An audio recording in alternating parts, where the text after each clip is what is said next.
Hi, for those that don't know me, I'm Cliff Halls.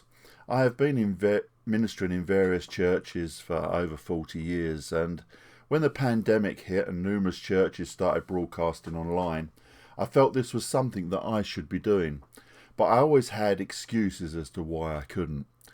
I wonder how many of you watching have felt God prompting you to do something for the kingdom, but have done the same as me, made your excuses and done nothing. Recently, I've been bedridden with a back injury and had a lot of time to contemplate. I have been thankful to have had some good friends visit and pray and encourage. But one friend in particular, I was sharing about my feelings that God wanted me to have a presence on the internet. I'm not very technical, but he is. I was asking what equipment I needed and how to start. On his subsequent visits, he bought me a more up-to-date computer, a camera and a microphone, and now I have no excuse. So as an introduction, I live in Westcliff-on-Sea, which is on the River Thames, about 40 miles outside of London in the UK. I'm married with 8 children. We have 6 grandchildren so far. I say so far because only 3 of my children have started families. I'm the oldest of 5 children, and my wife is one of 7, and as you can imagine, family gatherings are quite large. Touching on my testimony, at school I was one of the smallest in my class, but had one of the biggest mouths and always in trouble. Small but trying to act big.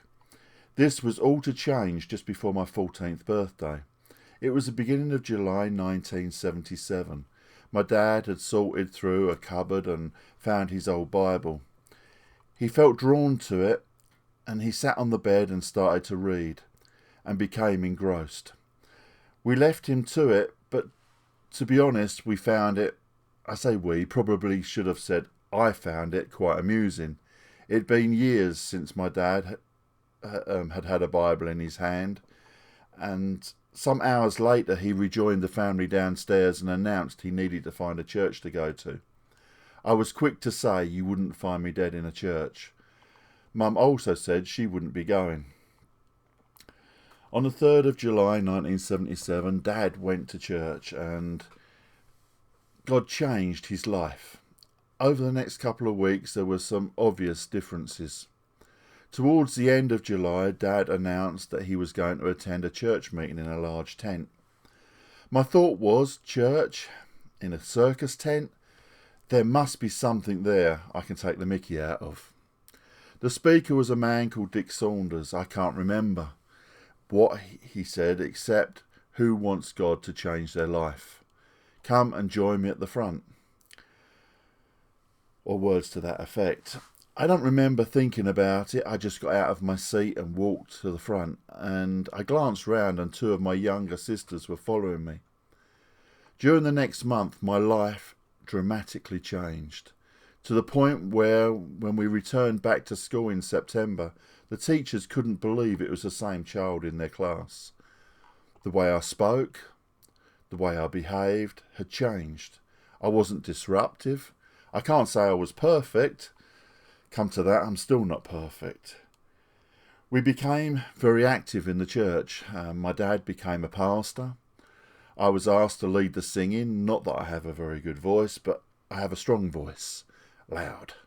From time to time, I would be asked to minister. As time progressed, God opened doors for me to minister.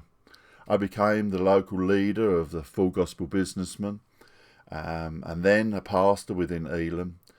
Although today I'm retired from pastoring, I still love to talk about Jesus and minister in a number of local churches. I will add a link below the video where you can hear some more of my early story. My next video will be about God bringing me back from the brink of death. God bless you.